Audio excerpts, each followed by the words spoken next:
111, Past Fragment, Origins of the Species. December 12, 1992, Antarctica. Eva Fabre loved watching the night sky. She couldn't see the stars in Paris, but Antarctica had no light pollution to hide them. Auroras danced in the heavens, while the Milky Way shone brightly above her head. The night seemed alive and full of wonders, the darkness of space overwhelmed by islands of light. Was there ever a more beautiful sight? Eva had wanted to become an astronaut when she was a child. But being born in the wrong place at the wrong time, her chances had been dim from the start. Instead, she became a geneticist, and eventually rose through the ranks to become the head scientist of Station Orpheon. Instead of landing on the moon, she led a large team in studying dangerous plagues. The French government had chosen Antarctica as the site's location for a few reasons. Mostly, it was meant to avoid dangerous containment breaches, but also to study ancient viruses frozen beneath the ice. Some of them could devastate the Earth if unleashed, and Eva's superior wanted to keep an edge in the field of bioweapons. The USSR's collapse left the future uncertain. Some would have resented working on weapons of mass destruction, but Eva slept soundly at night. International relationships were based on force, and strength derived from technological superiority. For her country to survive, it needed to stay ahead of the competition by any means necessary. Maybe her work would kill millions one day, maybe not. Though she would rather see nukes stay in their silos, they would come in handy if doomsday ever came. Eva was paid to do a dirty job, but it was a necessary one. Standing near her special 4x4, Eva sensed the cold creeping into her suit.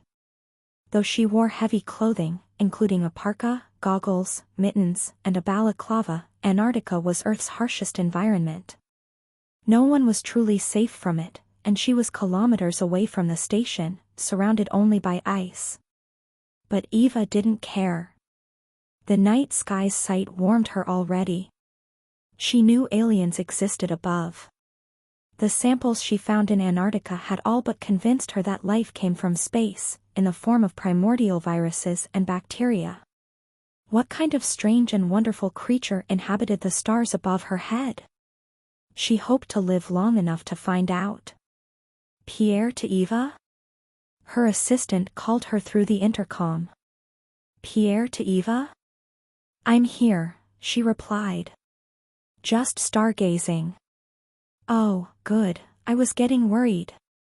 Of course he was. Pierre was anxious by nature, and he always advised Eva not to go out alone. Truth be told, the scientist enjoyed these quiet moments of solitude she couldn't find in a communal station. Eva didn't particularly feel close to anyone, and didn't want to. Her work was her life. You should go back though, Pierre said. We're picking up abnormal electromagnetic activity in your area. Probably the auroras, Eva replied absent-mindedly. Now that she said that, their colors seemed to change from green to a light shade of violet. I'll be back soon. Sorry I did, Pierre's voice turned into a radio static. Eva. Pierre? Eva called out, her communicator starting to bug out. Pierre, can you hear me? No answer but a static. Pierre? Eva asked again, only to squint through her goggles. The auroras above her head had grown brighter, streaks of purple light illuminating the frozen wasteland. The static turned into a droning sound, almost ear-piercing. Pierre? Another voice answered, but with a bestial roar rather than a word. The ground shook beneath Eva's feet, small rifts and cracks forming into the ice.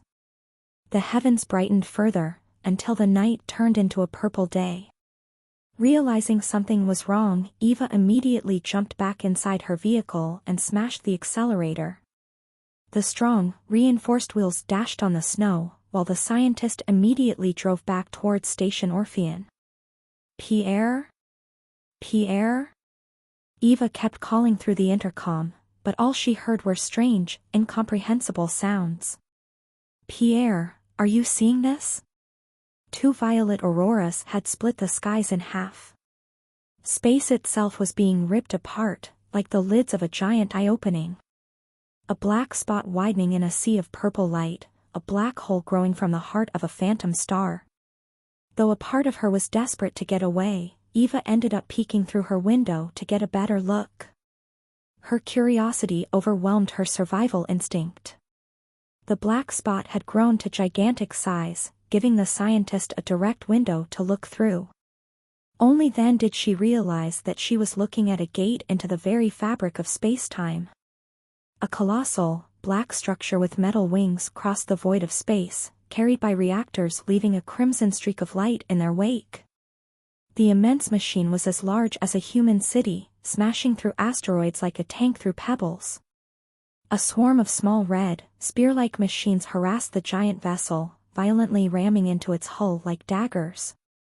The giant black machine retaliated with confusing flashes of blue light and red lasers. Orange energy coated the hull at some points, the red vessels shattered when they tried to pierce these areas. Starships. These were starships. A battle, Eva thought, both awed and horrified by the sight. They're fighting. Aliens existed, and they were at war. The giant ship's hull faced down, towards Eva and Antarctica. By now, most of the red swarm had either been destroyed, or successfully pierced the hull. The rest backed away, as the black starship started crossing the portal and moved ever closer to Eva. It was about to crash. No, no, no. Eva drove faster than ever before, the car's engine steaming. Yet though the starship's fall was slow, it was inevitable. The ground shook beneath her wheels as the kilometer-long cruiser's bow impacted Antarctica not so far from her location. The earthquake caused her car's alarm to blare like a dying screech of agony. Holy! Eva never finished her sentence, as a bright purple flash swallowed her whole, followed by a tide of snow. Ice shards were blown in all directions, cracking her reinforced windshield and tussling the vehicle to the side. Her head smashed against the airbag as her car rolled a dozen times, and the darkness swallowed her. When Eva regained consciousness, her car had been turned upside down, the roof on the snow, the wheels pointing up. The scientist's vision blurred as her hand reached for the door, and it took her a few minutes to crawl out of her vehicle's husk. Snow had piled up around it, forcing Eva to dig her way out with her bare mittens. A few drops of frozen water slipped inside her suit, making her wince. When the scientist managed to stand up outside her vehicle, she wondered if the stars had vanished in the skies. It took her a moment to understand the truth. An enormous dome overshadowed her. The starship had crashed into Antarctica's surface, most of it now buried beneath the snow tide raised by the impact. Its sleek metal surface was as black as a starless night, and eye-like windows seemed to observe her. Eva gathered her breath. Though she didn't believe in any god, she had to admit her survival was nothing short of miraculous. If she had chosen another spot to stargaze, the ship would have crushed her 4 by 4. After quickly checking if she had any wounds, Eva immediately attempted to contact her base. Pierre? Pierre, can you hear me? No reception. Eva carefully stepped out of the ship's shadow to look at the skies, and to her shock, the stars were gone. Darkness ruled absolute, besides a few violet lightning bolts. The strange meteorological phenomenon probably interfered with communications. Eva tried to dig up her car, but quickly realized it was hopeless. The successive shocks had ruined the engine, and she had no idea how to repair it. The emergency radio didn't work either, so there was no way to contact her base. She had emergency rations left in the trunk though, alongside the flashlight, a portable heater, shovels, and other basic tools. She could hold out a few days in the hope of being rescued. There was no way her fellow scientists would miss the crash. Still, doubt gnawed at her each time she looked up. Eva took the flashlight, checked the battery, and toured the crash site. It took her hours. The ship's size defied comprehension, and more than half of it was now buried under tons of ice. She remembered seeing wings and reactors during its fall, but only the dome and upper decks remained above ground. Nobody came out to intercept her either. The scientist eventually found an entrance of some sort, namely advanced blast doors on the alien ship's right side. A cursory analysis informed her that they were made of strange, orange metals she couldn't recognize. The crash had breached the gates, leaving a crack large enough for Eva to slip in with some effort. She almost tried her luck, before deciding it was too dangerous to go alone. She needed to call Station Orpheon, her team, the military. They had to know. Everybody had to know. Aliens existed. This changed everything. This was the greatest event in mankind's history since the discovery of fire. This would alter the fate of the world forever. Eva would live long enough to see mankind make first contact with a highly advanced civilization, one clearly capable of interstellar travel. National rivalries now looked insignificant in the face of such an event. Mankind was only one intelligent species across the stars, and internal divisions no longer mattered. If the aliens willingly shared their technology, then nobody would fight over resources anymore. Maybe this discovery would foster universal peace? The creation of a unified human government that wouldn't need biological weapons? For a moment, Eva found herself dreaming of a world that wouldn't need her anymore.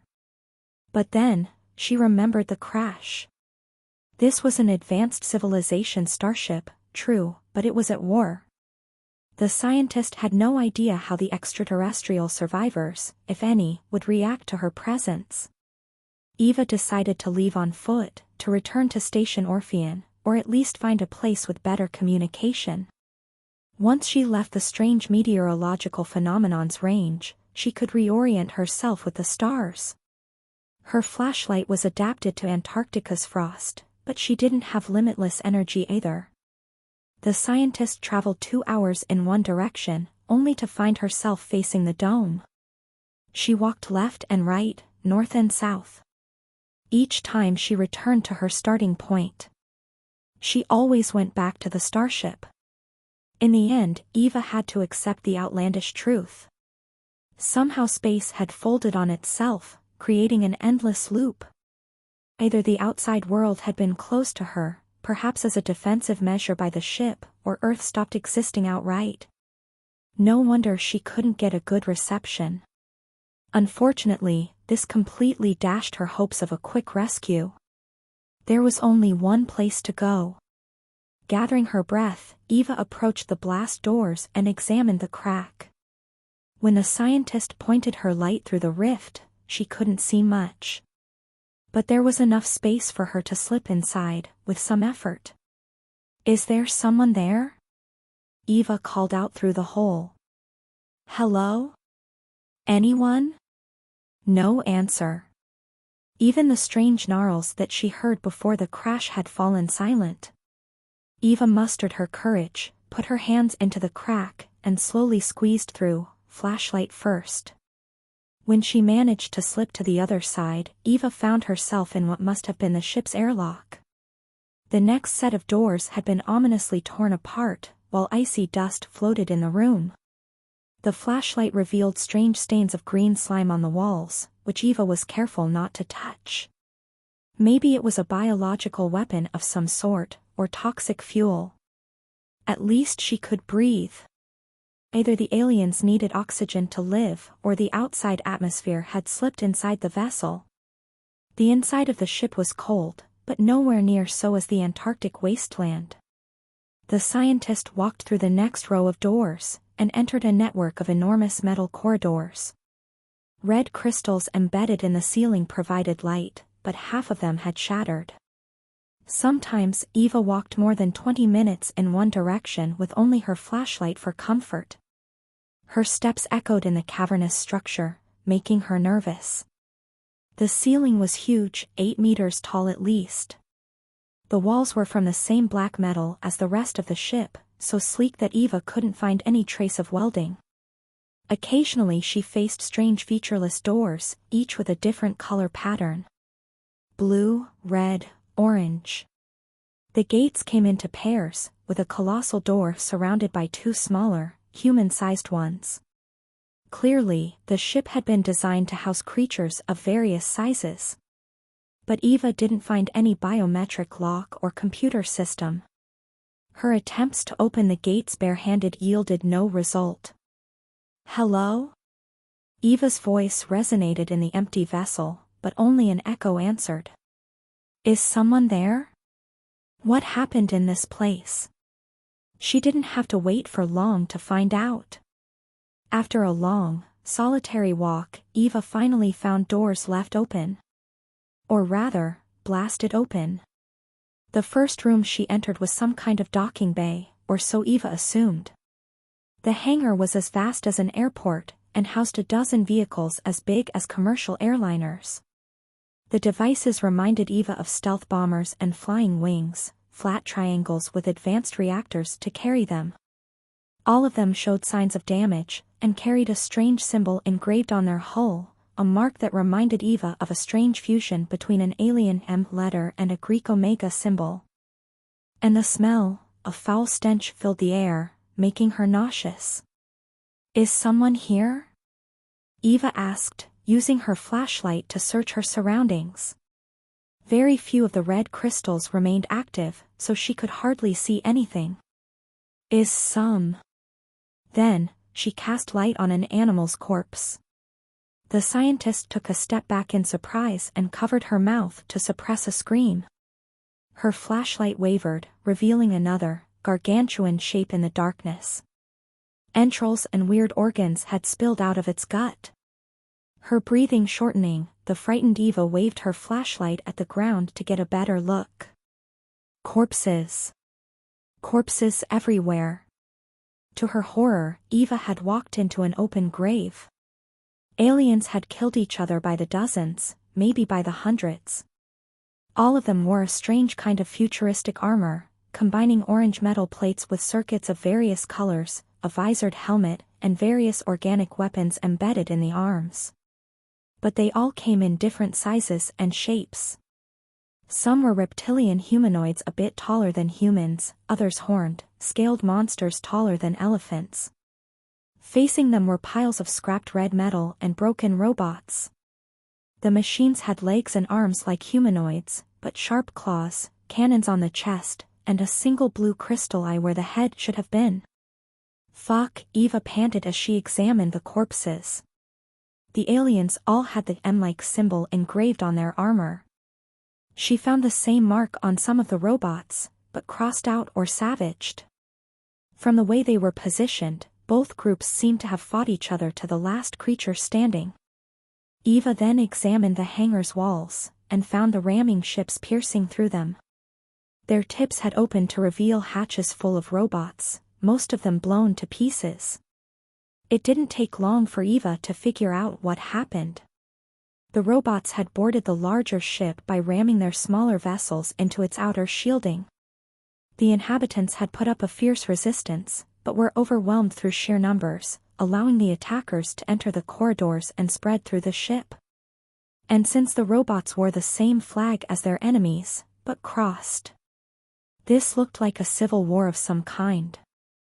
Eva gathered her breath, trying to calm down. What kind of nightmare had she stepped into? Was there even a survivor left?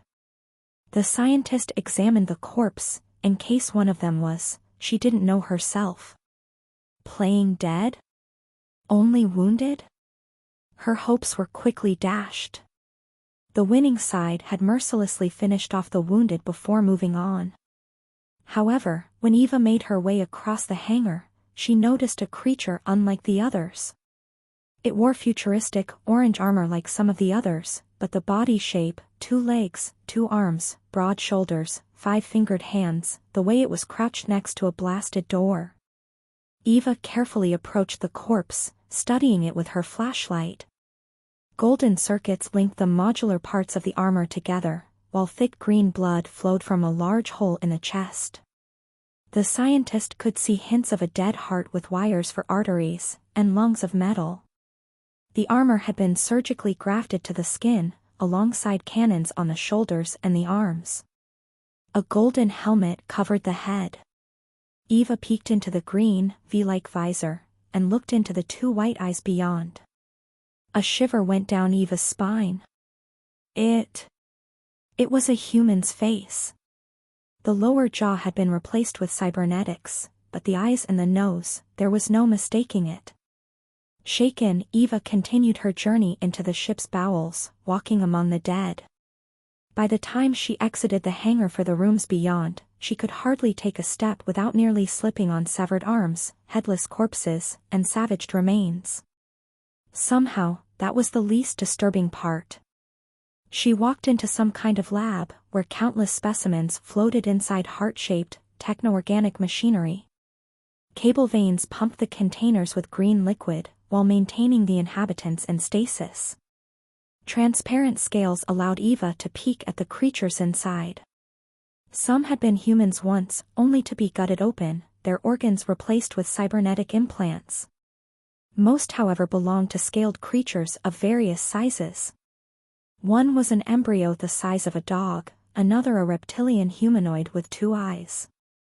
The next container held a larger, leaner variant with 4 eyes and elongated arms, and the one afterward a spiked, armored monster with 5 ocular organs.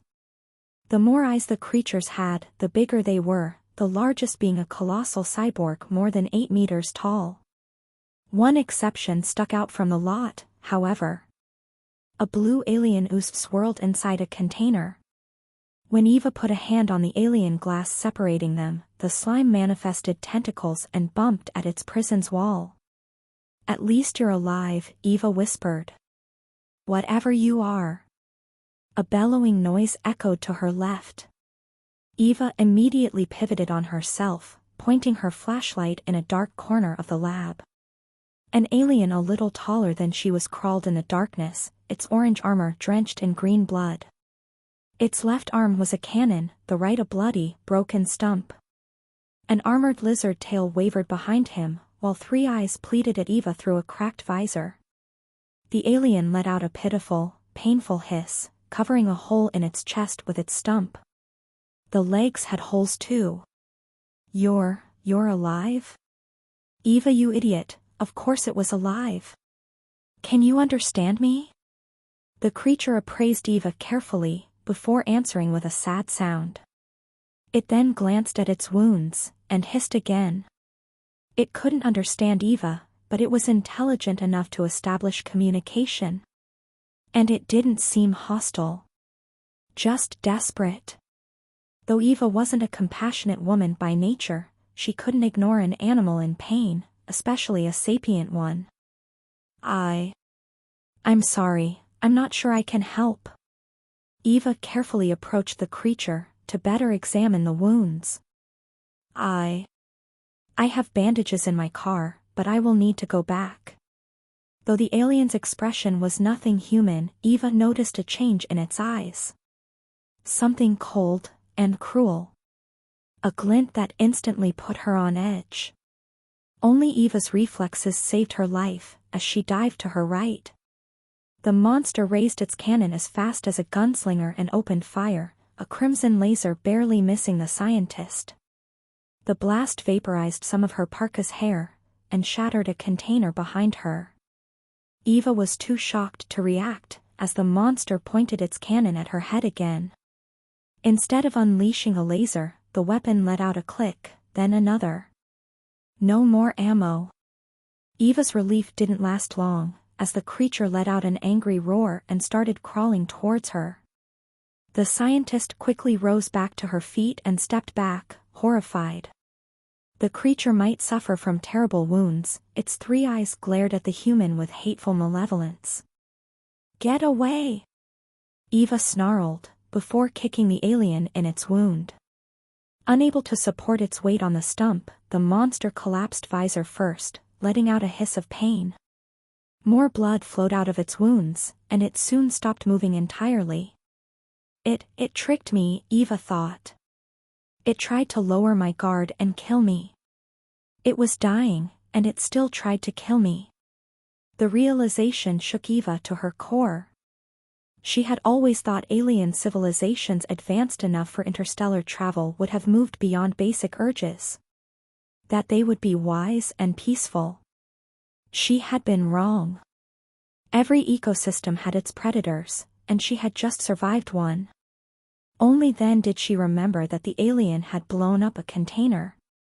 Eva looked over her shoulder, only to watch a tide of blue slime fall on her. She tried to scream, but the "Go!" filled her throat first. It swallowed her whole, head first, filling her ears, fusing with her skin, entering her bloodstream. It filled her cells and her marrow, overloaded her nerves with blue light, and stuffed her brain with knowledge. She tried to claw her eyes out as she felt it move behind them, but her hand split in half before she could. Her whole body, her entire existence, divided like a cell. She remembered kissing an old boyfriend and a girl she had never met, filling out a doctorate in genetics and another in quantum physics, watching night and sky. She was Eva Fabre, and she was someone else. She split again, and again, one woman becoming two then more. Her mind splintered as reality fractured around her. It was a rapturous experience. A fusion between two entities making a whole greater than the sum of its parts, only for it to shatter and create new life. When the ooze had finally vanished and Eva could see again, she was no longer alone. It was like staring at a mirror, at many mirrors. 10 other Eva Fabre looked back at the original. Some carried a flashlight, others guns. A few had dyed hair, or tiny scars, or blue parkas rather than a red one. "Who are you?" Eva asked. Her own lack of emotion surprised her. By this point, facing copies of herself wasn't even shocking anymore. "I think I'm you," a double said. "Another you." "We all are," added another doppelganger. Eva frowned, skeptical. "Who won the last presidential election?" "Jacques Chirac," one of the doubles said, at the same time others answered with Raymond Barre, de Gaulle again, Giscard, unfortunately, or nobody, country's gone. This instantly put Eva on edge. François Mitterrand won the 1988 presidential elections. Her doubles all grinned, before saying at the same time, "Not in my France, sister." Exploring a derelict ship with clones of herself left a strange feeling in Eva 1 at first, but she quickly got used to it. Humans felt safer with numbers on their side, and the scientist was no exception. "Cellular duplication?" Eva 1 asked, as they explored another corridor with the armed copies first. "Clones? Teleportation? Alternate universes?" Eva 7 suggested, glancing at a bisected robot's remains with a flashlight. They had grown more numerous the farther the group advanced, probably because the defenders fought to the last alien to protect the area. "I would say quantum echoes," Eva 3 theorized. This one had a doctorate in physics, so the others listened attentively. "We aren't truly alternate versions of each other, but possibilities made physical. Living simulations, but so detailed we might as well be real." "Which means only the original matters," Eva 6 said while looking at Eva 1. "We can create more of each other, but if you die we all perish." "I hope none of us is suicidal," Eva 7 japed. Eva 1 had figured as much. Eva 8 had perished when she accidentally triggered an alien corpse's weapon. Her body had collapsed into blue particles before her head hit the ground, leaving nothing behind. The same particles flared around her hand each time she touched the ship's blue doors, causing them to open. "The aliens probably use this energy as a biometric signature," Eva 3 said. "That should give us partial access to the ship's key areas." "If nobody shoots us," Eva 4 said grimly, hands on her gun. "Somehow, I don't think bullets will help much against these things." "If any survived," Eva 1 replied. So far only the aliens in stasis had survived the purge, and they hadn't crossed paths with a robot still active. It seems they massacred each other to the last. Interstellar war? Racial genocide? Eva, 4 asked. Space piracy? Is that a thing? Pirates steal cargo and avoid conflict if they can, Eva, 6 pointed out. This slaughter was clearly a war of mutual extermination. I don't know, Eva 1 said, as they reached the broken remains of a large gate. But I want to find out. We will, Eva 3 agreed. The room they walked into had no other entrance or exit. It was the largest they had visited yet, and the strangest. The dome had circuits pulsating with blue energy straining the walls, all joining at a colossal glass tank full of colored liquid in the center. The structure was larger than a medieval castle's watchtower, and a giant, biomechanical brain as big as a sperm whale floated inside the tank. The battle there had been the fiercest. A 10-eyed, 12 meters tall alien with the bulkiest armor seen yet had fought to the death to protect the entrance, with none of the robotic invaders getting anywhere near the brain.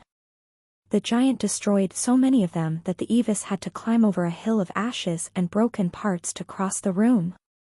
However, that victory had come at a cost. The dead alien had more holes than Swiss cheese, and lost all its blood. Most strangely, a severed organic tentacle once linked the monster's head to the brain, with a dozen others waiting inside liquid pods. Some were thick enough for elephants, some as thin as a finger. I think it's a biological computer overseeing the ship, Eva 5 said, as she examined a tentacle. The organic device's end opened to reveal bluish tendrils flaring with blue particles. Interstellar travel probably needs computations too complex for any mind to oversee. These devices must be neural interfaces, Eva 2 guessed while checking up on the dead alien. Perhaps the ship crashed when the attackers managed to slay the pilot? Or the spatial jump was a desperate measure, Eva 6 said. There is only one way to find out, Eva 1 replied, as she grabbed a tentacle fit for her head. Her doubles looked at the original anxiously, as she removed the clothes and goggles protecting her face. You're sure? Eva 3 asked. If it kills you.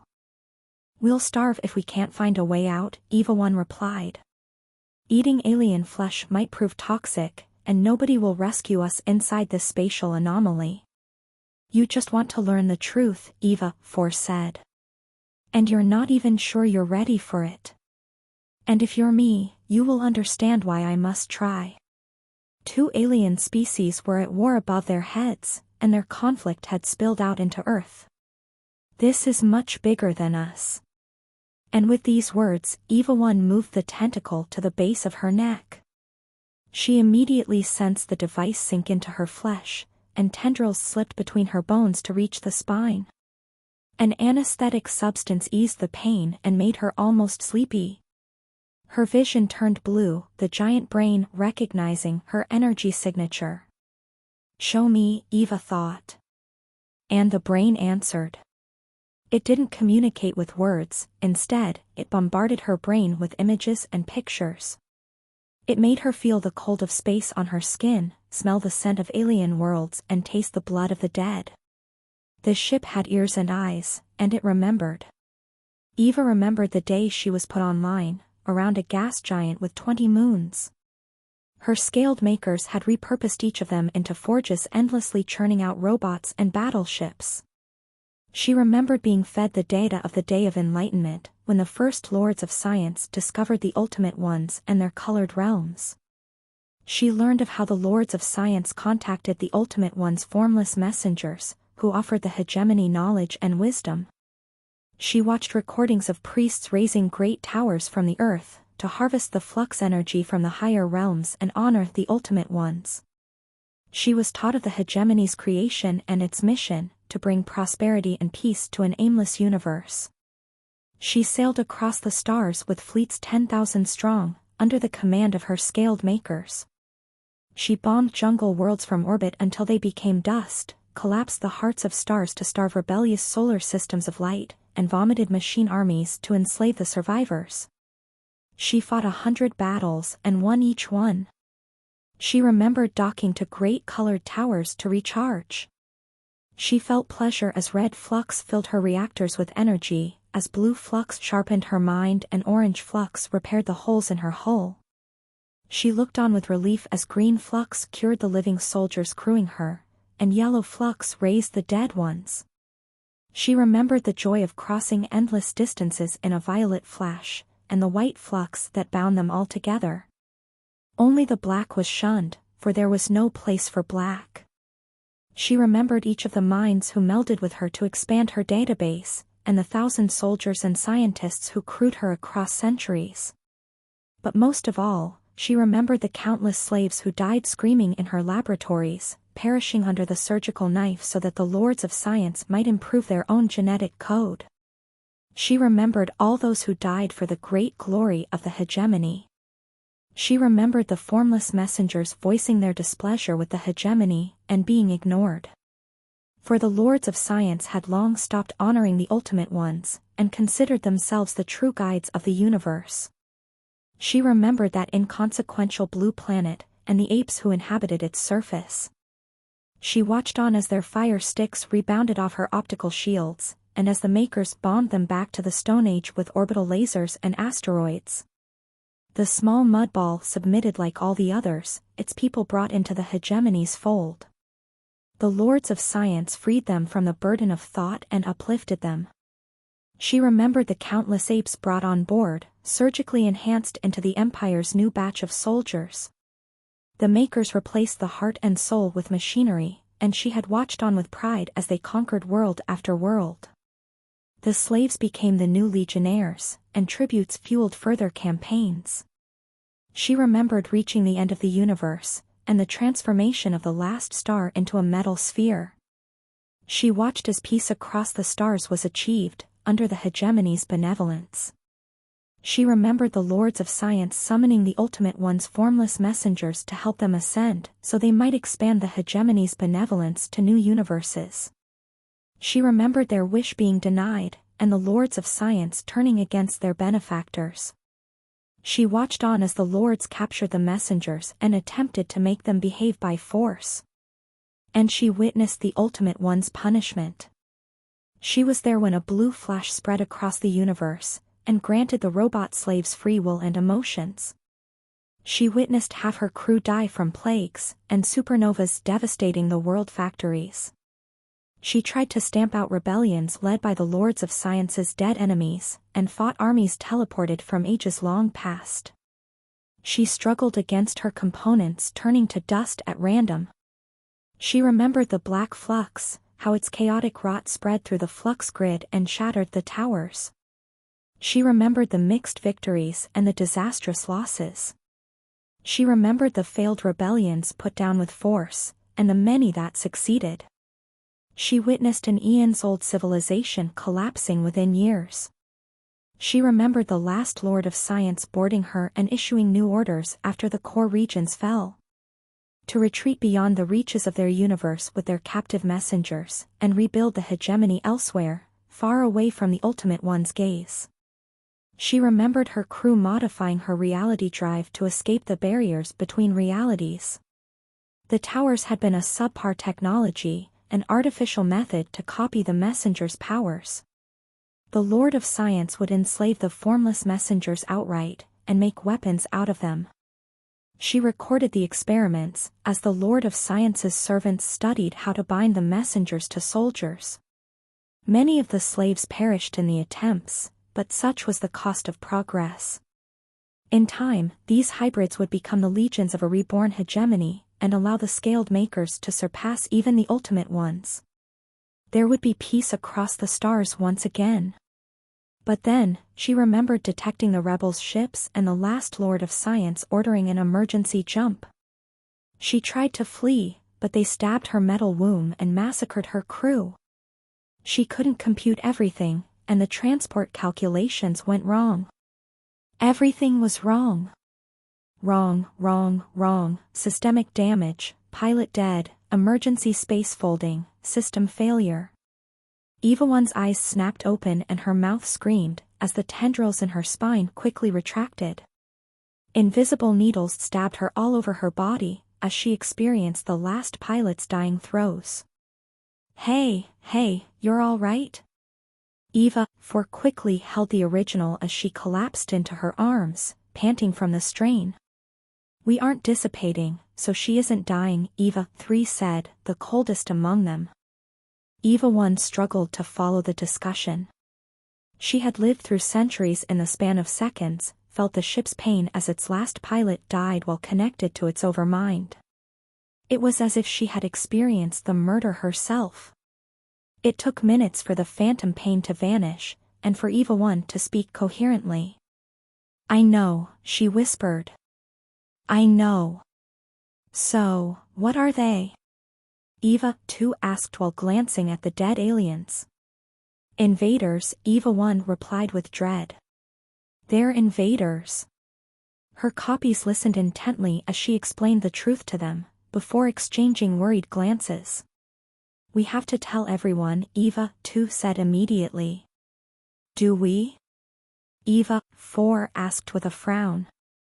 Of course we must. What if this isn't the only ship that escaped into our reality? Eva 2 pointed out.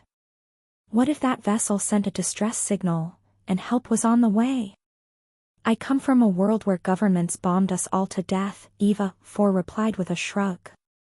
I wouldn't trust them with mankind's fate. Eva 3 pondered her point. Thing is, if we inform the military, they will hoard that tech for themselves. They won't share. And how would that be a problem? Eva 5 snickered. This is bigger than a single country, Eva 3 explained.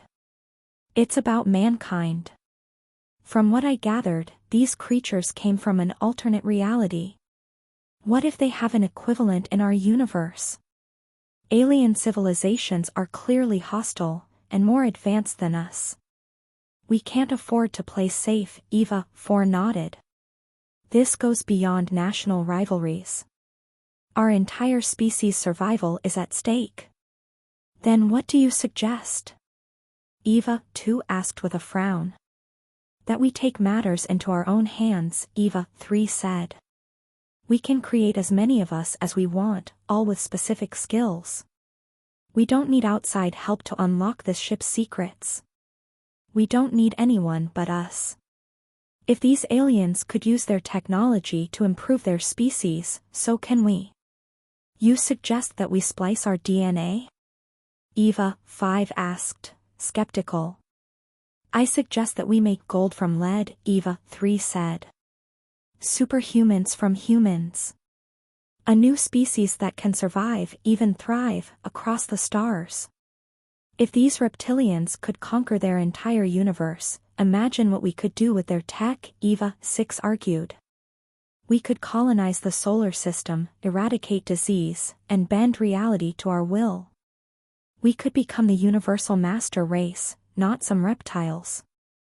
Yeah. If it's not us, it will be them, Eva 4 argued. We've got to take the lead now, or never. Aliens exist, and they're out to get us. Eva 1 let her doppelgangers debate and try to reach a conclusion. But in the end, one couldn't argue long with themselves. It took Eva 1 2 days to open a hole to the outside world. The previous pilot's death and the ship's structural damage had permanently scarred its organic computer, and Eva 1 could only connect to it for a short time before it violently expelled her mind. Each mental dive left her tired, and none of her doubles could take up the duty. They dissipated each time they connected to the central computer, their ethereal existence unable to withstand the psychic strain. While her copies multiplied and secured the ship, Eva 1 kept diving, again and over again. It would take her years to master all the ship's secrets, and she couldn't access all the Overmind's files. At least she discovered a way to teleport people in and out of the spatial distortion field. When she appeared next to an ice rift with a violet portal open behind her, Eva 1 looked at the skies. To her immense relief, she could see the stars again. Eva? Pierre called her through her intercom, his voice heavy with panic. Eva? I'm here, the scientist replied with a calm, serene voice. Thank God. Pierre let out a sigh of relief. Oh God, I thought you were dead. Snowstorm nearly disabled my intercom, Eva 1 lied. How long was I out? A bit more than 2 hours. 2 days in, 2 hours outside. Time itself bent to this alien technology. It was so advanced, it might as well be called magic. I will need a pickup, Eva 1 said. My car was damaged. Roger that. Glad to hear your voice again, Eva. When I come back, we will have to talk, she said. I have reached an important decision, and I want to know where the team stands on the question. Important decision, huh? You're finally going to let Sebastian take you on a date? No, none of her copies found him interesting either. This is serious. I guess so, considering your solemn tone. All right, I'll pick you up, and we can discuss that around a warm cup of coffee away from the snow. Sure. Eva 1 cut the communication and steeled her resolve. She hoped that she could convince her co-workers to follow her lead. If not, she would have to make a hard choice. It was a dirty job, but a necessary one. While she waited for the rescue, Eva looked up at the heavens above. The Milky Way was as wondrous as it had ever been, and yet she found no joy in watching it. Once, Eva loved looking at the bright stars in the night sky. But now, she could only see the darkness in between. 112, the thing. Aliens. Of course it would be aliens. Everything made perfect sense now. Still, Ryan wondered if these visitors would look like tiny gray dwarfs, or humans with ridged foreheads. If the 8 meters tall monster in the snow was any indication though, they were probably cold-blooded. Wait. Ryan glanced at the monstrous creature's corpse, and came to a sudden realization. I knew it. He shouted, pointing a finger at the colossal beast. I knew it was the reptilians. These scaled bastards had tried to infiltrate human governments to destroy democracy. It can't be aliens, Shroud said in denial. Maybe the alchemist, maybe she's building a spaceship to leave the planet? That piece of crap obviously crashed years ago, Saren pointed out. If I listen well to our jackass-in-chief, a good 4/5 of it is buried in the ice. Who would build a ship like that? We know elixirs came from alien dimensions, Len said, trying to scan the ship with her power armor. It's not impossible. Shroud still shook his head. Can't be aliens. He could accept the existence of a time traveler, but not extraterrestrial visitors? In any case, Ryan activated his time stop as his group debated. Although he sensed an opposing force struggling back against his power, the icy wasteland turned violet to his relief. Since the strange purple lightning bolts in the alien skies kept moving in the frozen time, Ryan guessed they were made of violet flux. Much like his experience in Monaco, his time stop would work as long as the resonators kept the portal open, allowing him to converge the purple world with this pocket dimension. But something else caught the courier's attention. The black flux particles produced by his armor seemed to devour the space around them, creating tiny, almost invisible cracks in the fabric of reality itself. Huh? Ryan said as time resumed. Though the black particles vanished, the damage they had caused remained. What is it, Riri? Len asked, noticing his confusion. It seems my power has an anomalous effect on this thin place. Come to think of it, Ryan remembered black flux consuming Alphonse Fallout Monada's radioactive red flux during their fight. All hints so far indicated that the Black Ultimate One had given the courier the power to kill what couldn't die. But how far could you push that definition? Could you kill energy? Items? Ideas? Black powers were paradoxes, and didn't follow the rules. Lightning but himself had become more like an animated statue than a man, and yet Ryan's power could damage him. It could even kill a ghost. Maybe it could kill elixirs, or the alien energies they produced. That power gives me a headache, Ryan said, deciding to prepare his team for battle. Sunshine and See-Through observed the dome cautiously. Saren looked tense, Len and the panda didn't hide their anxiety, and Mr. Wave barely restrained himself from going in guns blazing. All right mooks, listen up, who's never explored a spooky alien spaceship among you? Raise your hand if this is your first time. Everyone raised their hand, except Ryan and Mr. Wave. Mr. Wave caused the Fermi paradox, the genome explained. When alien civilizations see Mr. Wave, they go extinct. Riri, why didn't you raise your hand? Len asked. Saren looked at Ryan with skepticism, which wounded the courier's heart. You saw aliens before, oh great and powerful leader? Yes, but their ship was round and flatter. Also, the passengers had kept trying to pay him in seashells for some reason. In any case, rule number 1 for spaceships, and the most important one by far, don't touch the eggs. A good egg is a boiled egg. The panda gasped. But Sifu, eggs are cute and rounded. Eggs are the enemy, soldier.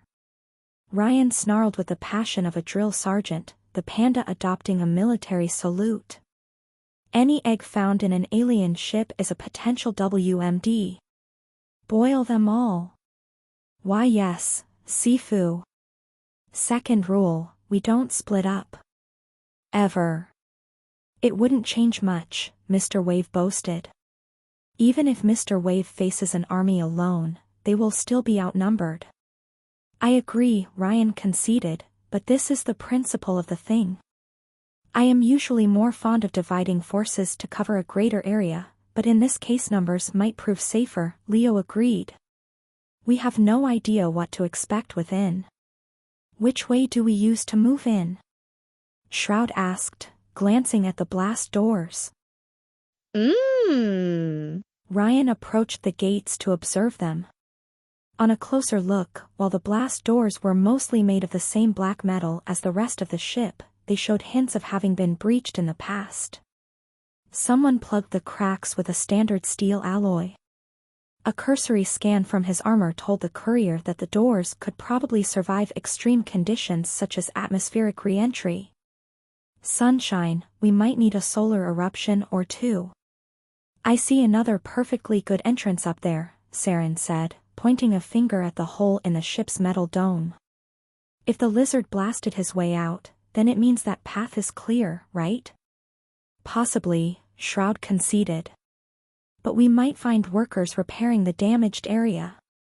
What bothers me is that nobody came to intercept us, Hargraves said, his radiance dimming for an instant. I expected more activity in the alchemist's base of operation, but the area looks deceptively empty. Perhaps the thing killed everyone on its way out, Saren guessed.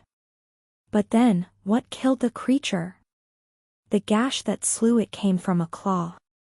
I am tempted, Ryan said. On one hand, blowing our own hole would be good and proper. But using the other path would bring less attention. Let us refrain from hostile actions until we can figure the truth out, Hargraves said. Speak for yourself, Saren said, her fists clenched. No way, I'm not roughing up that bitch of a mad scientist along the way. She owes me more than a decade of pain with interest. As odd as it sounds, I agree with the psycho, Shroud declared.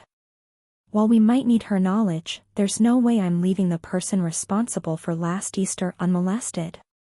She has far too much blood on her hands, whoever or whatever she is. The alchemist might deserve our scorn, Sunshine conceded.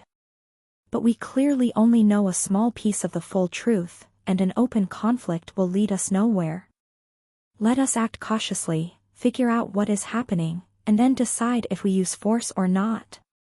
The argument won out, and the group settled on exploring the dome by the open entrance. All right, time to explain the third and final rule then. If it looks cute and cuddly, Ryan loaded his chest cannon. It really isn't. The courier grabbed the panda and flew with his bear inside the hole, followed by Shroud, Mr. Wave, and Leo the living sun. Short used streams of pressurized water to launch herself at the ship's roof, while Saren did something similar with a shockwave. As it turned out, the dome was only the upper part of a colossal sphere with a diameter slightly more than 200 meters wide.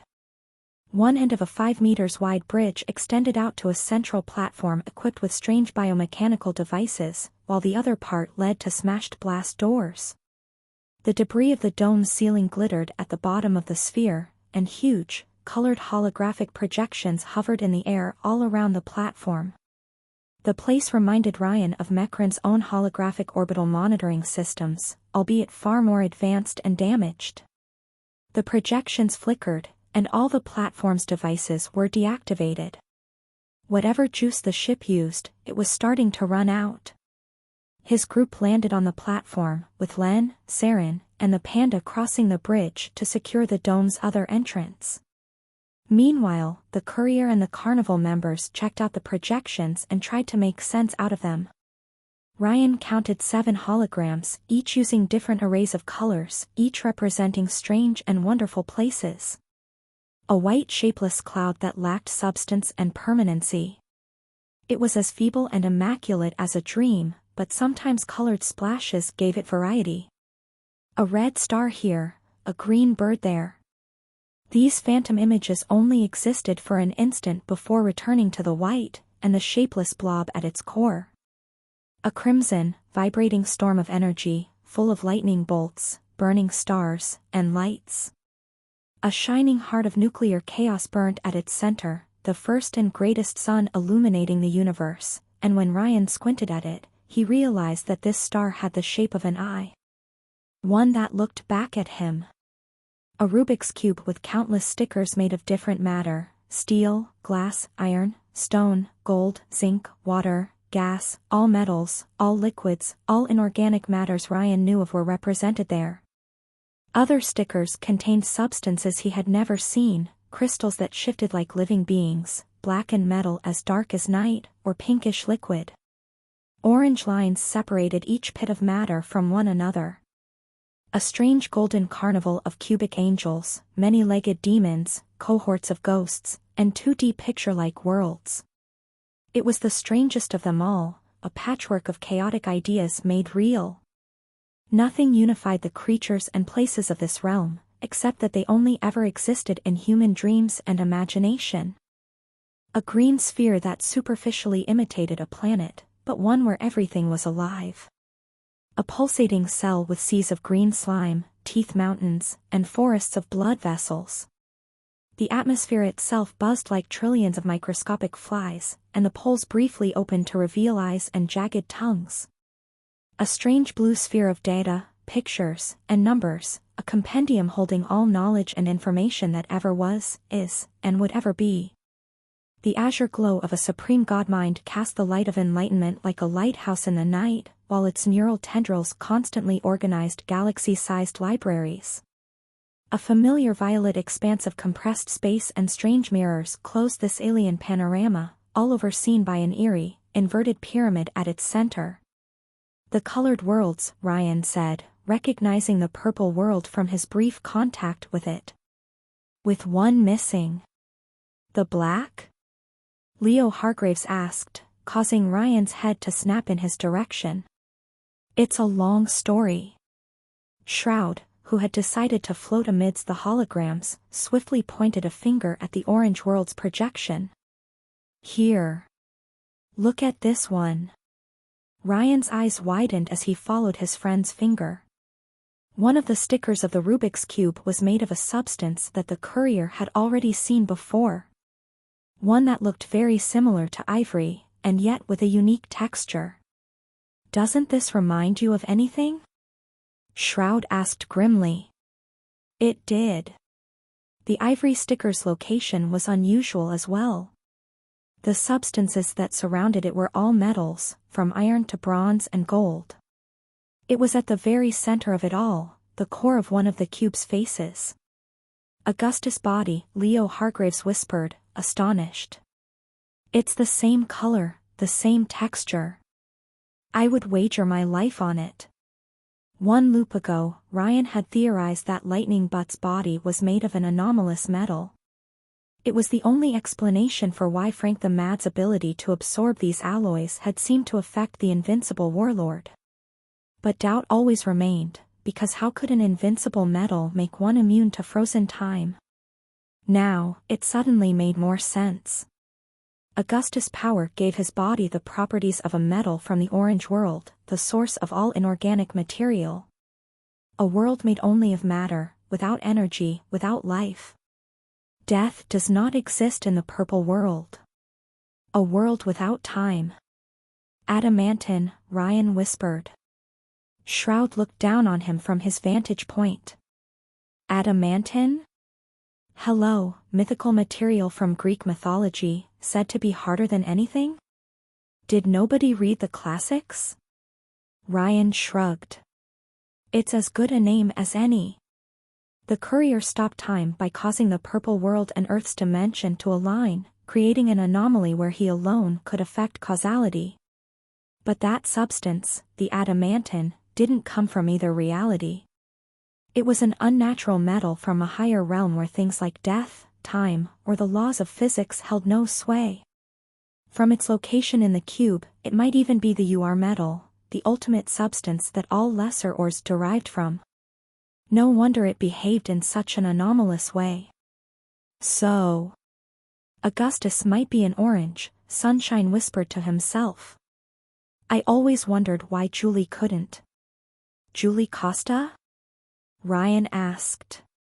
She could alter life with a touch, Mr. Wave answered, his voice more somber than usual. Create new life, or give people cancer. Pretty nasty power, but one that could have saved many. I thought Augustus slew her before she could make contact with him, Sunshine said, but it may be that Julie's power simply didn't register him as alive in the first place. But how do you explain his aging and tumor then? Shroud asked, having clearly done his research. We know he doesn't eat or breathe. If he is made of metal, how can he age? Stone degrades and iron rusts, Sunshine pointed out. And if he had a latent cancer before he gained his power, the tumor might have gained his invulnerability too. I think his power only gave his body the properties of that alien metal, Ryan theorized. Lightning but may not eat or breathe, but I know for a fact that he sleeps, creepily so. There are still chemical processes taking place inside him, they're just no longer biological in nature. It could be that Lightning Butt's body reacted negatively to the laws of physics themselves, causing a slow, almost imperceptible degradation. It could resist atomic explosions, but not reality itself trying to reject a foreign element. It wasn't a perfect defense either. Frank could affect Augustus, as did Livia's time-skipping. Other conceptual abilities might bypass the invulnerable nature of this metal. If so, then Frank the Mad might be the only person capable of harming Augustus, Shroud said, or whatever ability you use to defeat Geist. Over here, Len shouted from the other end of the bridge, interrupting the discussion. Look! Ryan's group rejoined their allies, making their way into the next room in a tight formation. The next area had a source of light, namely red crystals embedded in the ceiling. This laboratory was far smaller than the metal sphere outside, but large enough to house workstations, biomechanical servers, and heart-shaped vats full of swirling liquid. Alien orange crystal growths had started taking over the ceiling like an infection, while piles of wonder boxes lined up the southern wall. A large hole led into a dark corridor beyond the room, with the remains of a shattered blue gate laying in the middle of the room. Forgetting all caution, Saren immediately moved to investigate the boxes. I've never seen so many elixirs at once. The psycho whistled as she opened a wonder box, revealing 7 bottles inside, one for each elixir color except black. It's a full war chest. Ryan paid more attention to the strange vats, finding 7 of them north of the laboratory. Each contained gallons of elixir, one for each of the 7 standard colors. Computers, human computers, were linked to the devices by nerve-like cables. It appeared someone had connected Earth technology to alien devices with biomechanical technology. All of them joined up in a central computer, equipped with large control panels and a comfy chair. Though energy still flowed into the machine, the screens had gone dark. "Can you access the database?" Sunshine asked Shroud, as they immediately moved to secure the vats. The young game designer approached the computer and reactivated it, but quickly shook his head in denial. Only a white spot to write numbers and letters had appeared on the screen. "It's password protected, and that machine is clearly genius tech of some kind. It might take me a while to figure out a way to extract the info with." The panda calmly put a paw on the glass man, gently moved him aside, and took the seat for his own. How the chair managed not to crumble beneath a 700 kilos bear of mass destruction, Ryan would never understand, but it survived. The panda typed 3 passwords in a row on the computer, before the screen let out a melodious ding sound and revealed 100 files. "How did you do that?" Shroud asked in shock, as Len joined the panda to examine the computer's data. I studied profiling, psychology, and behavioral sciences," the panda explained sheepishly. "I made a psyche profile of the alchemist based on compiled second-hand information, tried to figure out the likely passwords, and one of them clicked." "What was the password?" Ryan asked lazily as he approached the vats, observing the blue elixir through the membrane separating it from the outside world. To his surprise, the slime created a tentacle and waved at the human. "World Domination 666? Homo Novus 6 Magnum Opus." The panda replied, before explaining his guess. 6 is a perfect numerical number and a better bet than 7, the exclamation point reinforces security, and since the alchemist likened herself to a god creating perfection, I figured Homo Novus and Magnum Opus were put somewhere. "Everybody loves Latin." "Nice guess, nerd," Saren replied, unimpressed. She kept searching through the wonder boxes like a child through Christmas presents. "Anything interesting?" "It's all encrypted, but I can figure it out," the panda said happily. "Once you remove the safeties, could you transfer data to my suit's computer?" Len asked the man-bear. This may contain all the information we need to understand elixirs. This room might very well be their birthplace." Leo Hargraves crossed his shining arms, before glancing at Mr. Wave. The laser genome had moved in front of the demolished door leading into the next part of the complex. "Do you see anything?" "It's quiet," Mr. Wave replied as he peeked through the blasted hole in the walls. The corridor beyond had no lamp to light it, leaving only an abyss of darkness. "Too quiet." "Keep an eye open," Hargraves said warily. "This place is too precious to be left undefended, and yet nobody intercepted us.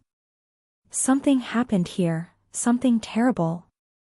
"I agree," Ryan said, touching the vat.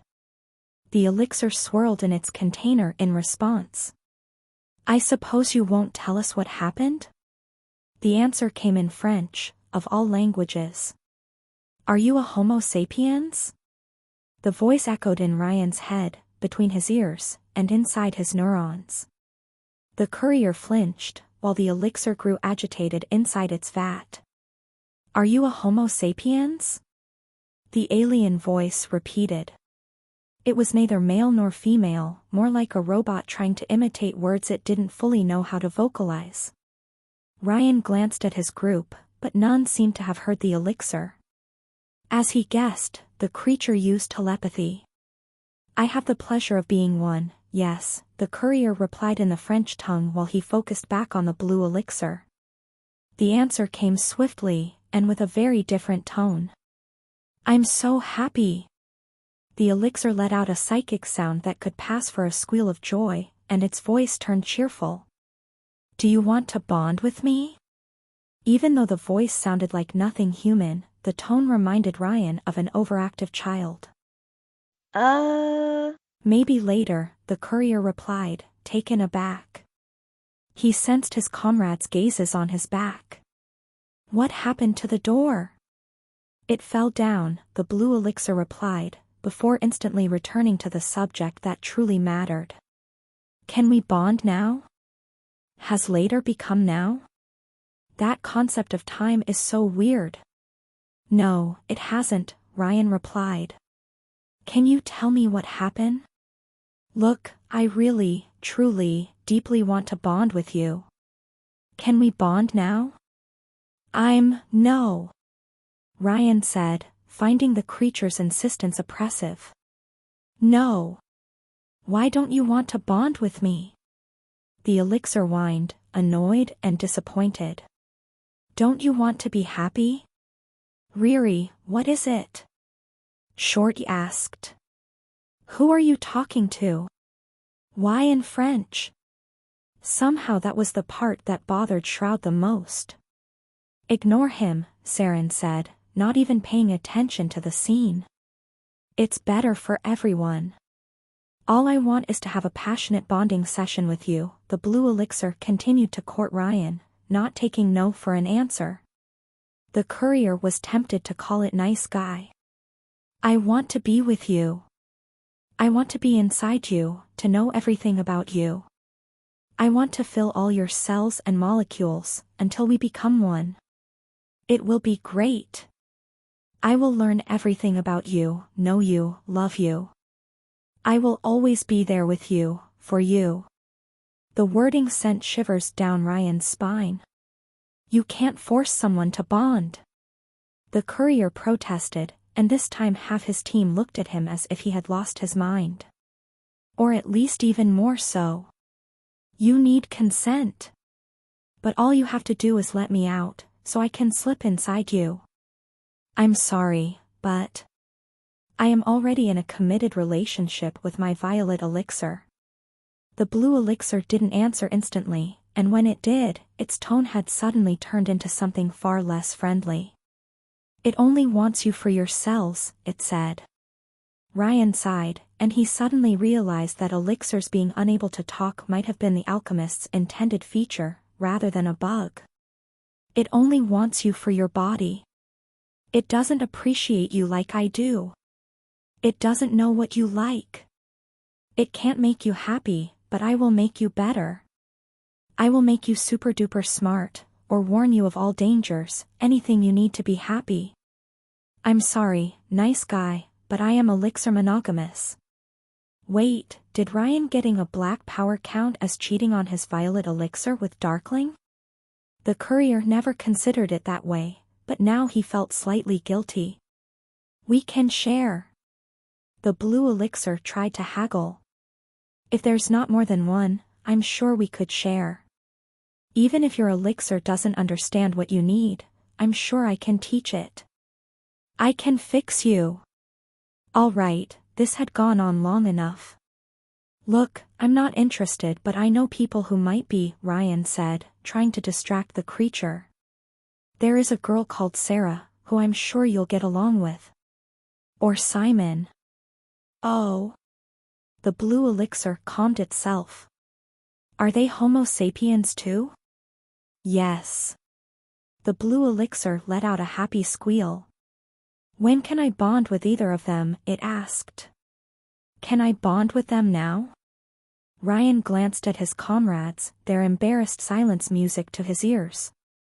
His eyes then wandered to the psycho in the room. What? The lovely Saren asked. Don't look at me like that, you double-timer, Ryan replied in his native tongue, before glancing back at the other captive elixirs. Since one of them could talk but not tell Homo sapiens apart, the courier wondered if they were in the process of being conditioned. On a second thought, I don't even want to know, the psycho replied, grabbing a wonderbox for herself. Are we done yet? Almost, Len said, trying to find a spot to link the computer to her suit. "Shush, Mr. Wave is hearing something," the genome said, his body shining with bright red light. Mr. Wave knew he couldn't pass unnoticed. Indeed, Ryan's suit picked up sounds approaching from the corridor. A thump, then another. Footsteps. The elixirs suddenly started to get agitated, and Ryan sensed something familiar through their psychic link. An emotion as old as life and time. Fear. "It's them." A green visor appeared in the darkness of the corridor, followed by an alien gargle. 113, Final Contact. First contact started with a fight, but to mankind's credit, the aliens shot first. Ryan barely had the time to activate his power and push Len and the panda down, as the mysterious intruder fired a crimson ray into the room. When time resumed, the laser had vaporized the computer's chair and blown a molten hole in a metal wall. Mr. Wave, who could move at light speed, sidestepped to dodge the attack, while Saren and Sunshine were immediately on high alert. Shroud turned invisible, as he usually did. The creature quickly stepped into the laboratory, in all its inhuman glory. The horror was a biomechanical, humanoid abomination 3 meters tall, its entire body covered in crimson-orange metal armor. A strange, black biological growth taking the shape of an organic cannon covered the right arm, while the left arm's humanoid hand had claws as sharp as knives. The armor showcased reptilian green eyes on the shoulders and the chest, while acid drooled down a fanged mouth where the stomach should have been. A cyclopean gaze peered through a green visor and a crimson helmet. Ryan decided to call it E.T. "Well, I guess we're too late for the boiled eggs," the courier said as he rose back to his feet alongside his teammates. "We're skipping straight to the omelet." "Sifu, what is this thing?" the panda asked in horror, though to his credit the young Pandawan had already adopted a fighting pose. "It's them." Nice Guy answered from inside its tank, though only Ryan understood it. "They're back. They're back." "Who cares?" Saren said, energy building up in her gauntlets. "It struck first." The alien answered with a gargling, inhuman roar. "Mr. Wave guesses you will join all his dead enemies," the boastful genome said, his body flaring red. "Deep down the extinct species list." Mr. Wave turned into a laser to smash into E.T. head-on. However, the creature teleported in a flash of purple light before the carnival member could hit it. Mr. Wave continued his course into the next room, while E.T. reappeared in the middle of the laboratory. Saren raised her gauntlets, but Sunshine interrupted her before she could strike. "Careful, you might hit the elixir's containers," he warned. "If any drop hits one of us." To her credit, Saren didn't open fire, and tried to position herself to avoid both damaging the facility and harming her teammate. Sunshine followed her lead, while the panda and Len attempted to engage E.T. in melee.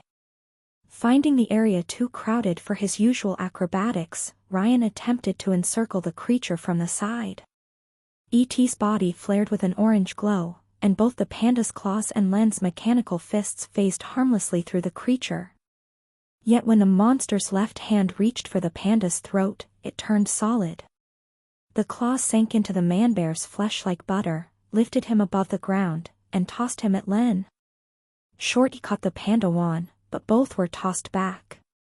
To Ryan's horror, Shorty's back impacted on Nice Guy's biomechanical container, but to his relief, the machine was much more solid than it looked.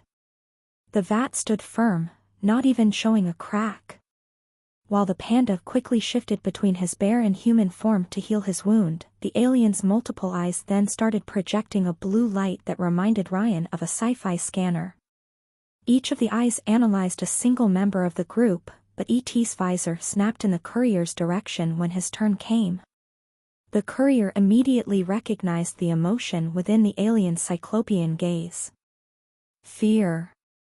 "Before you ask, I don't have a phone," Ryan replied, and the disappointed E.T. responded by turning red and charged at him. Though far larger than the time traveler, the alien moved at a speed almost too fast for the eye to follow. Ryan barely had the time to activate his time stop before the monster's left claw reached out for his head. And they kept going. Ryan watched on as the claws slowly moved closer to him inch by inch, so slow the movement was almost imperceptible. The alien's ocular organs glanced around them in slow motion, keeping an eye on the thin cracks that Ryan's black flux particles ripped into the fabric of space-time. Damn it, could everyone move inside Ryan's private time now? He should charge them for the privilege. Though thankfully the alien couldn't move very fast, unlike lightning but. Ryan pivoted on the creature's flank, aimed in the direction opposite to the elixir's vats, and activated his armor's chest weapon at point-blank range. A gravity projectile rushed at ET when time resumed, hitting it in the chest. Ryan had seen that device blow a hole in Mekran's bunker, but it failed to even damage the alien's biomechanical suit. It only pushed ET back a few meters into one of the lab's corners, the monster's armored feet anchoring themselves into the metal ground. "My Homo sapiens will kick your pseudopod." Nice Guy shouted through the telepathic link. The might part made Ryan shudder, but he focused on the fight ahead. Right between the globules. Shroud chose this moment to reveal himself, flying right above the alien. Using his glass armor's extra mass, the vigilante manifested thick bindings keeping the surprised ET restrained. "Now," he shouted. Now their line of fire was clear, both Saren and Sunshine struck right as Shroud retreated. The cornered ET took a blast of solar plasma and a powerful shockwave to the face. Or it should have, if it hadn't manifested a white, rounded energy field right before the impact. The protection took the appearance of a small sphere around the alien's armor, and cancelled the attacks the moment they hit it. Solar flares and red shockwaves were instantly cancelled, while Shroud's glass restraints turned to harmless glass dust. White flux. The creature could use a variant of Cancel's power. Ryan almost activated his power, but decided against it. If that shield allowed the monster to move at normal speed inside his time anomaly, then it would massacre his allies. At least ET had stopped moving while it kept the shield up, its multiple eyes glancing in all directions. "I can't feel my glass inside that shield." Shroud shouted as Len and the panda joined him, the group surrounding the alien from all sides. "White genome!" Leo shouted, while Mr. Wave returned to the laboratory, ready for round 2. Neither Sunshine nor Saren had interrupted their barrage though, keeping the creature pinned to its corner. Perhaps they hoped to short-circuit the shield too. "Don't enter its range. It's not a host." Nice Guy protested. Though nobody but Ryan could understand what the trapped elixir said, it could clearly hear what the group said. "It stole our energies and bottled them up. So it has a limited supply?" Ryan guessed, preparing to open fire with his gravity gun. The creature exhausted flux the way a car used oil, which meant it could run out of juice. "Keep going." The courier opened fire with his chest weapon, while Len did the same with a jet of pressurized water. Neither projectiles used powers to work, so they bypassed the white flux shield. However, ET responded by collapsing its white shield and teleporting away before any attack could connect. Above. Shroudy shouted out a warning, as the monster reappeared above their heads. Its feet clung to the ceiling like Spider-Man. The alien raised its organic, right-hand cannon. The weapon shifted to reveal a dozen mouths on all sides, each spitting out a spiked, green seed.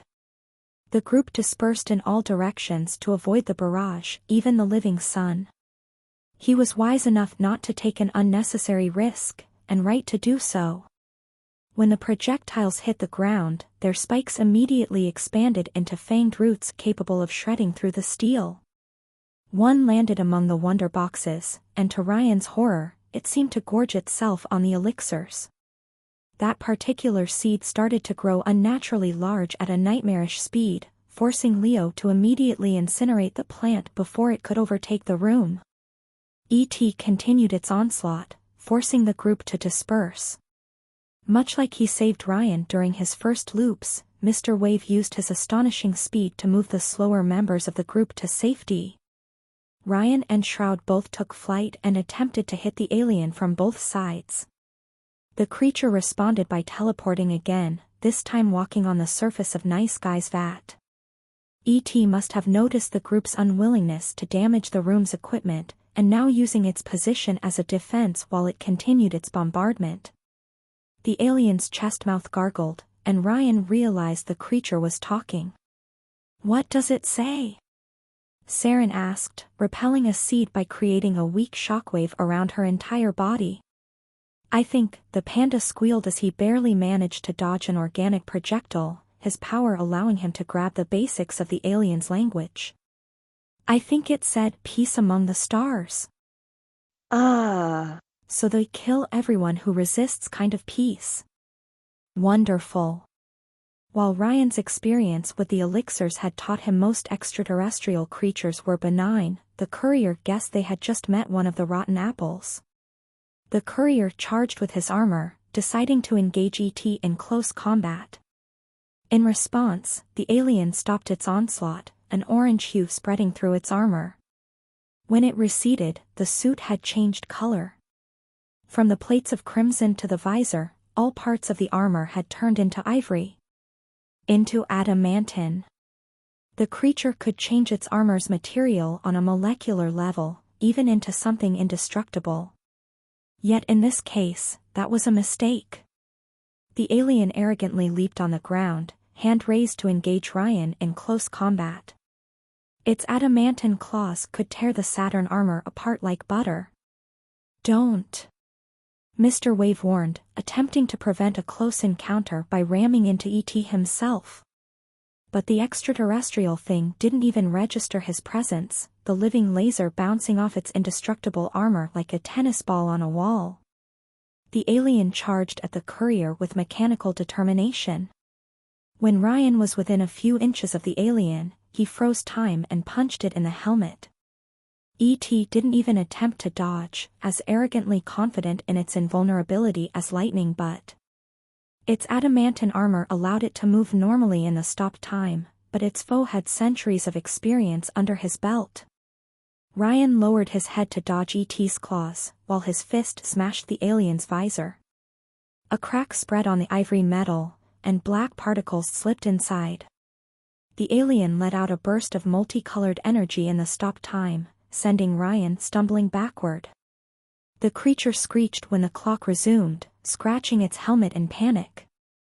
"Nerd, what did you do?" Saren snarled, creeped out by the scene. She unleashed a shockwave at ET, but the attack had no more effect than a breeze against the creature's indestructible body. Ryan took a step back, as ET's high-pitched screams only increased in intensity.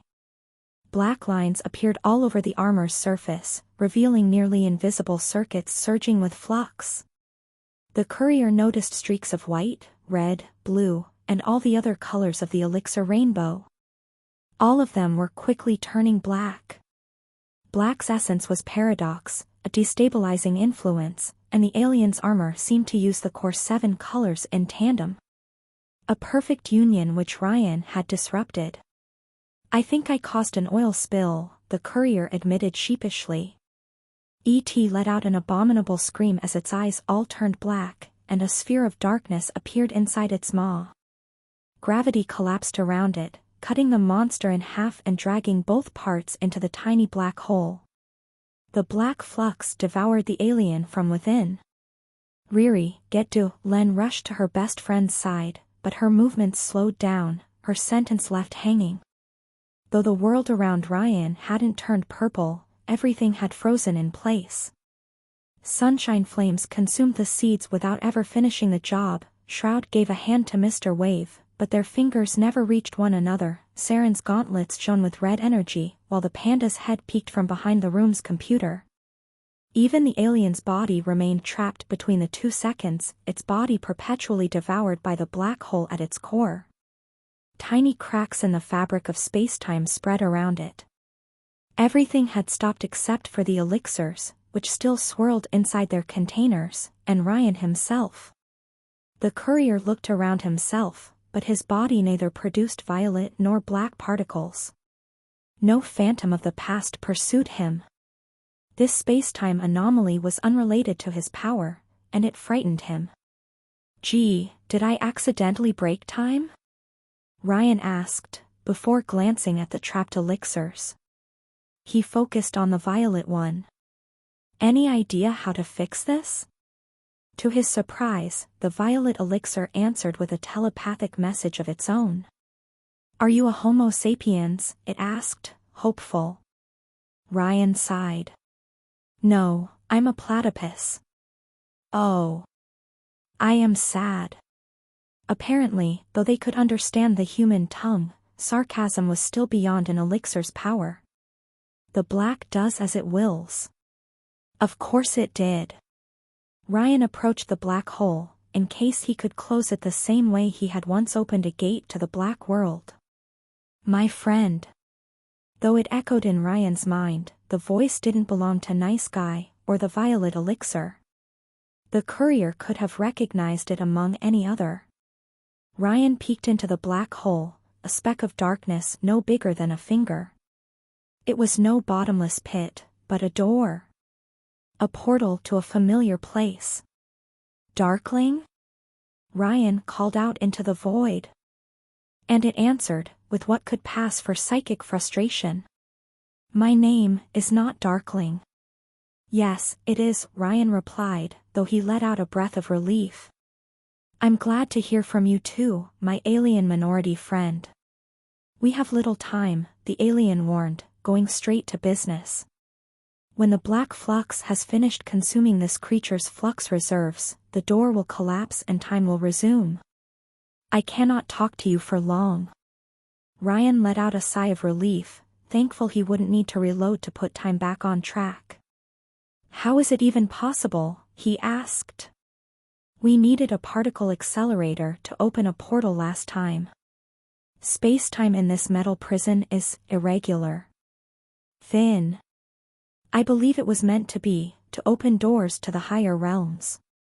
And as it was often the case with would-be summoners, Eva Fabre had probably summoned something she couldn't put down. That would also explain why Ryan's black flux particles had such an easy time destabilizing the pocket dimension. "I have observed this place from the black world, where time holds no sway. From this portal, I have seen the past, and the present. I watched, and I learned. Can you tell me what this place is?" Ryan asked, glancing at the facility. "Once there was an empire, in another universe, that established contact with the higher realms." Darkling struggled to find the words. Though it had spent quite a lot of time around Ryan, he still had trouble with human concepts. "They learned to use flux to fuel their technology, before trying to enslave my kindred to ascend by force. After the ultimate ones brought them low, they fled here, to your universe." Remembering Bacchus' story, Ryan put the two and two together. "The alchemist found this ship after it crashed," he muttered to himself. "She used their technology to create genomes, so we could have a fighting chance if these creatures went after us. Yes, but she was wrong." "What do you mean?" "I have asked the Black Ultimate One for answers. The empire that built this ship collapsed many decades ago, overthrown by their slaves. Nothing remains." Darkling marked a short pause, its words heavy. "No invasion is coming, nor even a rescue. This ship is all that is left." Ryan observed the armored warrior, the black hole slowly consuming its edges while leaving the courier unscathed. "It's a Japanese holdout," the courier whispered. "They're still fighting a war they lost long ago." "What is a Japanese? A husbando, or a waifu?" Darkling didn't answer immediately. Whatever, an ember can still spark a fire if left unchecked. This alchemist had the opportunity to destroy this place once and for all, as you planned to do with the machine's base in that city of yours. But she didn't. Eva Fabre tried to give humans superpowers instead, to fight against whatever extraterrestrial entity might reach Earth. But if Darkling was correct, then she had been crusading against windmills. Universal master race. Eva Fabre had learned of these aliens' history, but instead of taking it as the cautionary tale that it was, she repeated their mistakes all over again. She tried to make mankind this extraterrestrial successors, to give humans the power to conquer the cosmos. And instead of Superman, she had created the likes of Mecrin, Bloodstream, and Augustus. Or maybe she just didn't care. She had to have known about the psycho condition before releasing the elixirs in the wild. She could not resist the lure of its power. She summoned creatures from the higher realms, tried to harvest the technology of the slumbering soldiers. But something went wrong. Test subjects escaped, and she lost control of that facility.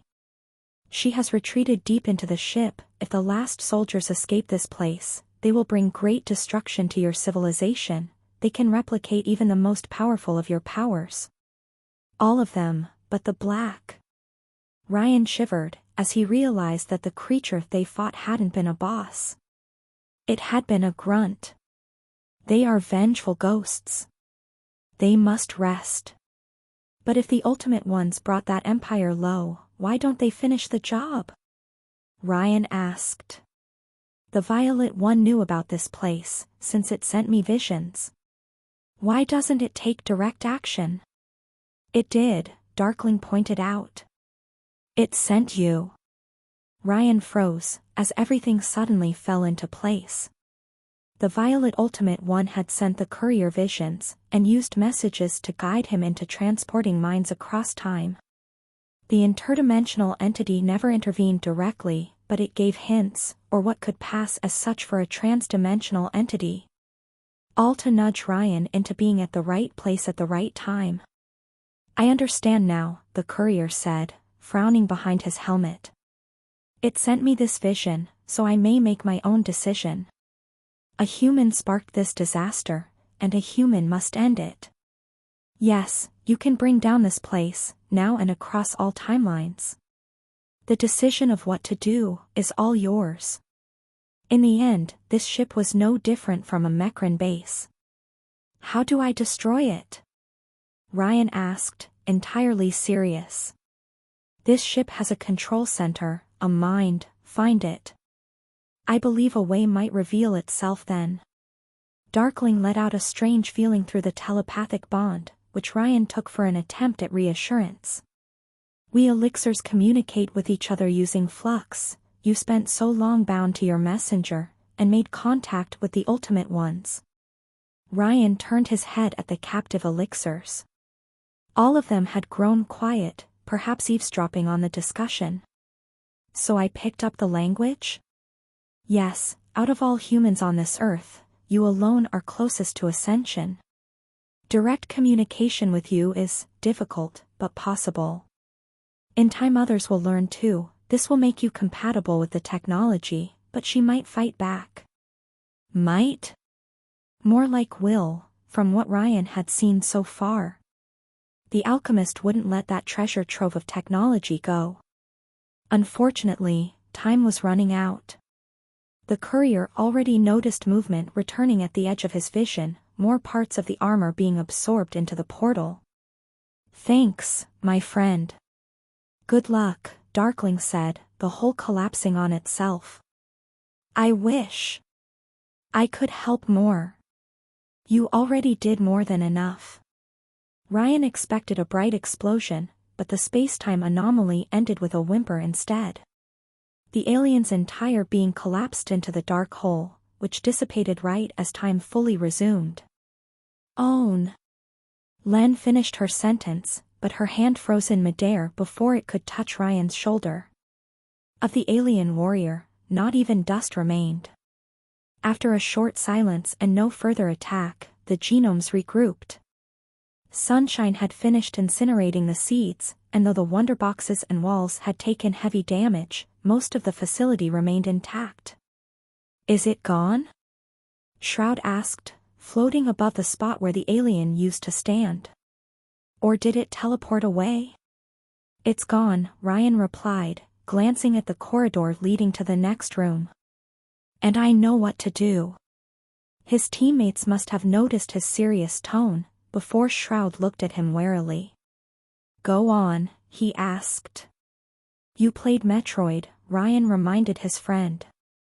If so, then you should know it can only end up one way. With one big explosion.